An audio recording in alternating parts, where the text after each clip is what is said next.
It's 5 a.m. and I woke up this morning inside a beach toilet. I had to hide there from the storm previous night, and camping inside toilet was the best option. Guys, good morning. It's close to 4:30 and I already hear people trying to get into toilet, so I think getting up at 5 is probably a good idea. I didn't sleep much. It's really uncomfortable without a mattress. I could close my eyes for a little bit. I'm dry, which is main thing. Now let's pack it up and get out. So I quickly gathered my things and sneaked out to the beach, hoping no one noticed my sleeping arrangement. Guys, I'm all packed up. It's 5 a.m. in the morning. It rained hard yesterday. I'm glad I found a shelter. I didn't sleep much. Tomorrow should be better. As I walked out, I was amazed by the beauty of the morning Bibione beach. It was so calm and empty, with the moon still shining brightly in the sky, while the sea had descended, revealing a stretch of sand. While the moment was beautiful, I felt so tired. I decided to take a quick nap on the closest sunbed. So, I will hide here until I get kicked out. I have my stuff here, Brompton here. I'm so tired. I probably will need a couple of hours more sleep. I lay down and closed my eyes, hoping that I wouldn't be kicked out by the beach staff. As much as I wanted to sleep, I just couldn't seem to drift off. Guys, this is incredible view in the morning. I have to say that the shore in Bibione is really wild. It's a lot of wind.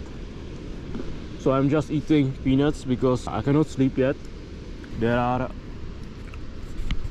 beach stuff over there with big tractors that take care of the sand. And here we have an early bird, a girl that is walking along the beach. I guess she did not party yesterday much, but it was crazy, man. So many teenagers like making noise. I was afraid that they would burn the whole place down, but fortunately nothing happened. So I will lay down here, try to sleep for a few minutes or hours. Yeah, and then I don't know, I will wait for supermarket to open, resupply, because yesterday I didn't manage to buy anything in time. We'll see. And the next leg in Eurovelo from Bibione to the next tourist town, forgot the name. Yeah, that will be again maybe 60 to 100 kilometer long ride. After about 20 minutes of trying to nap, I had to leave the beach after all. The beach staff had started to prepare the sunbeds for the day, and I didn't want to risk any confrontation. So quick status update, it's 6:36. I think I got a good few minutes of sleep. Still not feel rested enough. Despite my brief nap, I was still feeling pretty tired, so I decided to find another spot to catch a few more hours of sleep before starting cycling. I hopped on my Brompton and started biking back and forth through the Bibione, searching for a quiet place to rest. The beach is either private, so you cannot just set up sleeping bag there. Very high risk, and of course left part of the beach is mostly owned by those apartments, hotels. But I think no one can say anything if I would just, I don't know, lay down on the grass. Who knows? Whole city is sold out. I mean, apartments, hotels. So this destination must accommodate probably tens of thousands of people. Unfortunately, all apartments were booked and the public parks were too open and busy for me to get any sleep. Just when I was about to give up, I stumbled upon a secluded part of the beach. It was tucked away behind some bushes and there was no one inside. So this is a perfect spot. Seems dry and it's a little bit secluded. There's no road, so people probably won't wander through this path. So I think I can lay down my sleeping system here. But the thing is, the bike is really heavy and 16-inch wheels won't move an inch on this sand. Okay, without all baggages, you can kind of push your bike, but this is not going well. It drags a lot. I quickly set up my bivy and took another nap. So guys, took me a while to carry the bag and the brompton to this corner of the Bibione beach. Sun is going up, so I think the tarp and bivy will be just enough, and an inflatable pillow. So I'm going to snuggle in and hopefully I will get a couple of hours of good sleep. Okay guys, again, good night. But as the morning went on, I was awoken by the strong wind. Okay, good afternoon. This place became very populated.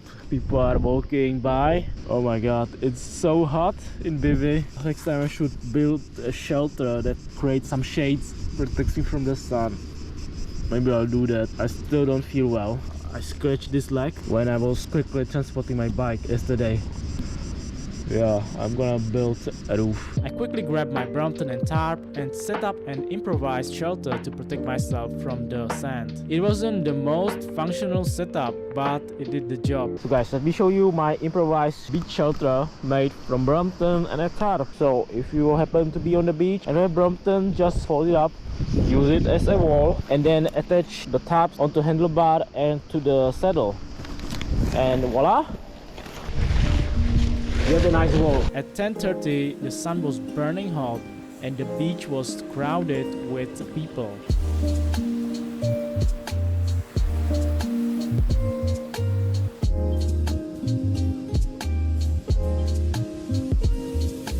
So it's 10:30 and the beach is already almost full. Sun is burning, so I wake up.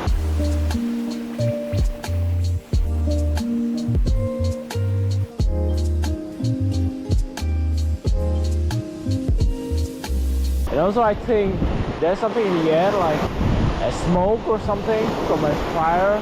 Hard to say, but I'm very allergic to it. So I think I will break my camp and move on to the city. But the good news is that most of the tourists don't give a damn what you do if you camp here. They just want a piece of land on this beach. It was time to pack up and move on.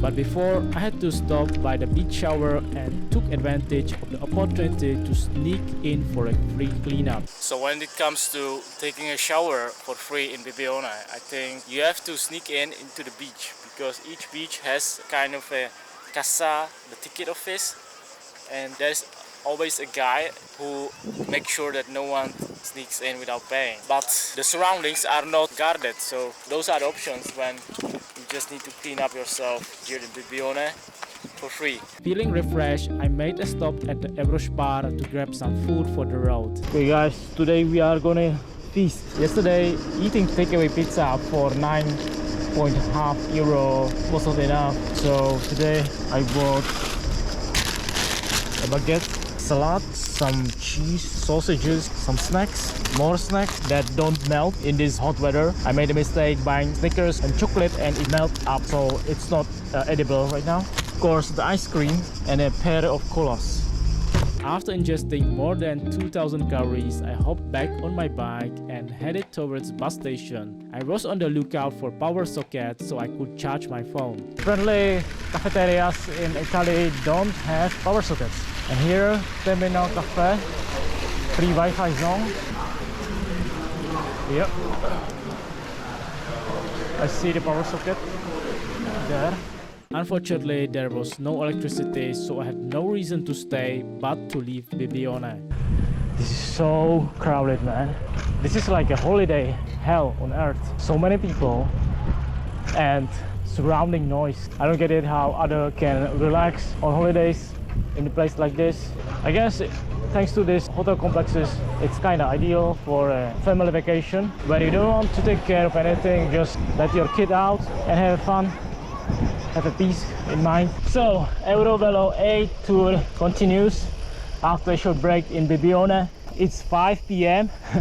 It took me half a day to recover, eat and digest, and now I'm still full but ready to pedal further. I have to say that half a day in Bibione was more than enough for me to feel stressed out from all those tourists, all that noise, and the beach. While it's long, there are so many people with dogs, with children, you know, too much noise. I had to get out very quickly. I planned to spend another night at the beach, but yeah, it got over very quickly. So we are continuing further in direction of Venezia, and we will see how far we can get today. As I cycled through empty countryside, I couldn't help but feel a sense of freedom and adventure.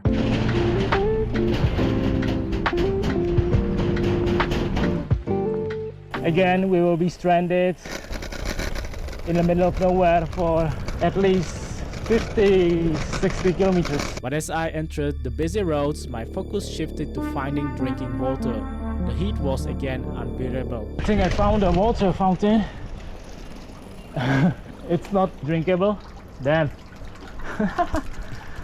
I have to buy some water bottles. Along the way, I cycled through the small Italy towns. I spot something unusual. An adult cinema. This made me smile and wonder about this town's secrets. At 6:30, I finally came across a drinking water fountain and I couldn't have been more relieved. I took this chance to fill up my water bottles and take a shower. This is finally the water I'm looking for. So thirsty. My head is totally dry. Oh yeah! It's hot. Damn.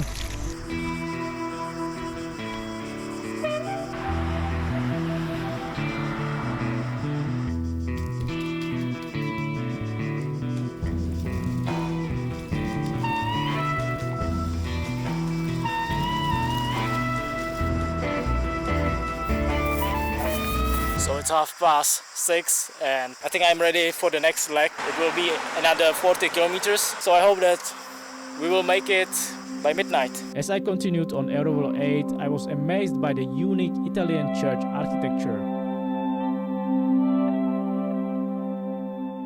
This is again very unusual church. Never seen in Italy anything like that before. That feeling ended again when the road became bumpy and difficult to ride on. It's even worse than riding on gravel. Oh my god. And I have to stick to my lane because there's heavy traffic.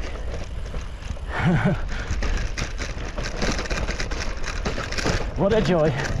Eventually, evening approached and I was amazed by the beauty of the sunset. And I started thinking about booking a hotel for the night. My power banks were empty and I was feeling burnt out from the cycling. I definitely think it's time to book accommodation to recharge all my batteries and finally take a shower and a little bit of rest. I'm a bit overstretching my physical abilities right now.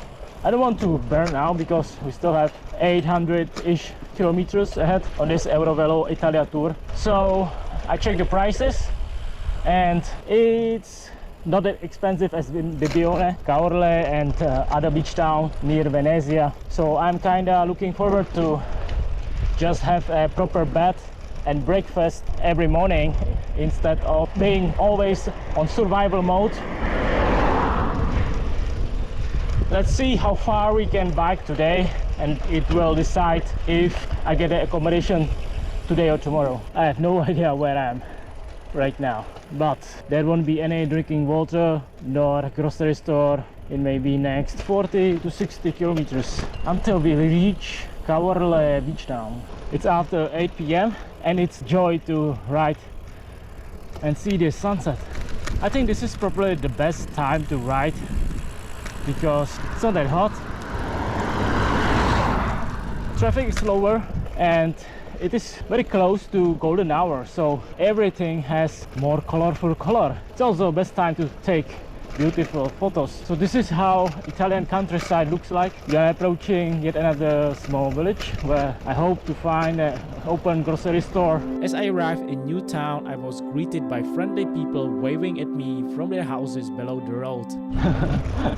Just saw some locals waving at us from down there. There's their houses and yeah, looks beautiful.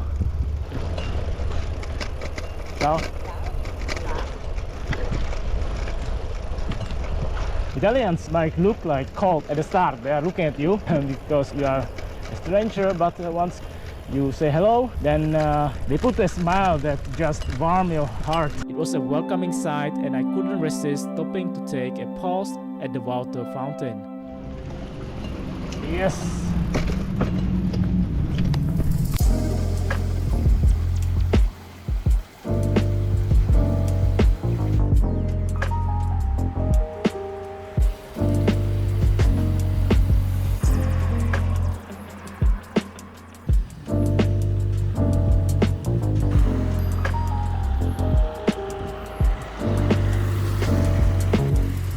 So right now I'm at San Giorgio di Livenza and I'm enjoying the Italian pastry La Trinitaine Biscuiteria. There's raisinuts and it was in offerta in Eurospar for 139 I think. Tastes great. After taking a rest, I continued in the opposite directions, impressed by the neat gardens I passed. As soon as the evening began to turn dark, I was already approaching my today's final destination, Caorle. And we are still in the middle of countryside. There are just fields and it's not completely dark, so I think I should start looking for a spot to camp. I see a few side roads, so in worst case, before it's completely pitch black, we should at least set a camp somewhere, or we can push it and arrive at the next beach town. Man, that car drives like crazy. Actually, we are here sooner than I expected.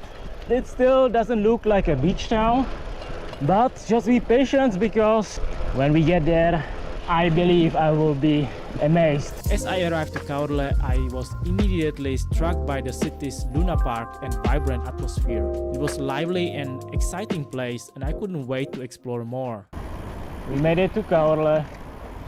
Then I made my way to the bus station, searching again for a power socket with no luck. Seems like really big and busy city. First there is heavy traffic and then I saw amusement park, really big one.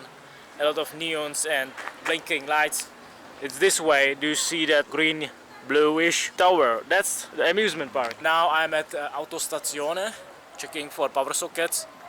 There's no power socket. Yeah, so now we are going to find the public beach and try to set up a camp there. But the lack of being able to charge my batteries is seriously concerning me right now. And I couldn't resist but to stop at the Luna Park to check house music playing in the background. There's an amusement park, Luna Park. Maybe we should check it first.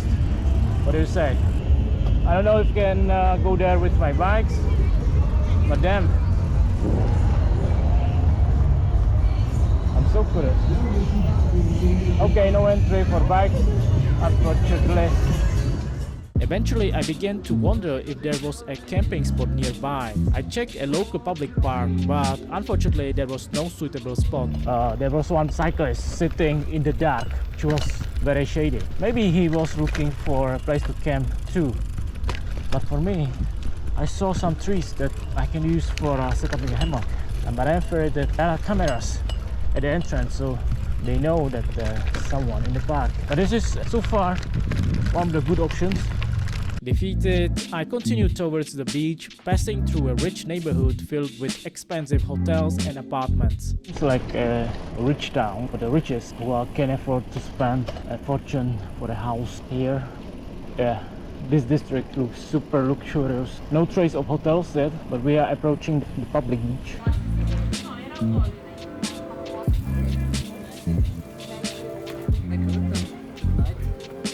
As I approached the beach, I started scouting for a place to hide. I walked up and down the shoreline, but unfortunately I couldn't find a spot due to beach cleaners processing the sand. Okay guys, so I'm at the beach and this town looks like a next level of Bibione, like for richer people. Hotels looks better, they're all fancy and the beach is not lightened as well, which is great.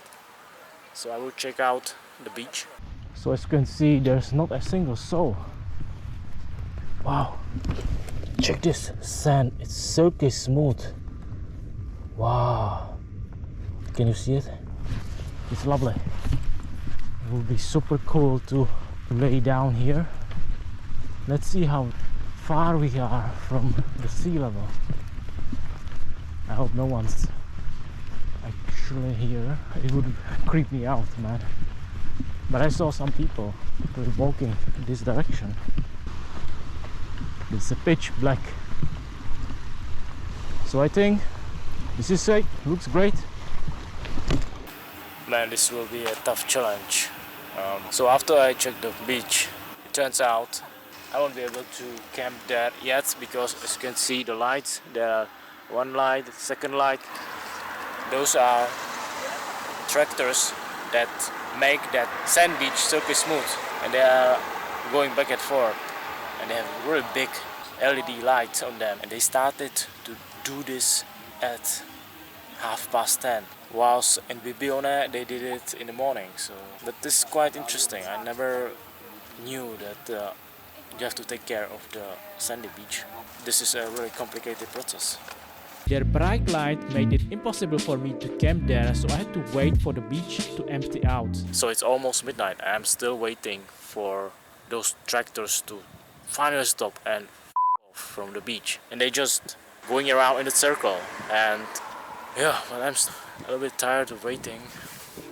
It was midnight and I was starting to feel really tired and frustrated. I decided to wait in a bush to wait some more. And as the hours ticked by, I watched drunk kids started appearing on the beach, making noise and causing disturbance. Finally, at 2 a.m. in the morning, I couldn't stay awake any longer. So I decided to camp behind the beach dress room, hoping to get few hours of sleep. There was no room to stretch out, so I ended up sleeping in a sitting position covered by my bivy to protect me from the flying sand. Guys, it's time to say goodnight. It's pitch black here, but I cannot use my light. I don't pay attention. There are people walking. So see you in the morning. It was rough and windy night, but I was just grateful to be able to safely close my eyes for 2 hours. But more about that in the next episode.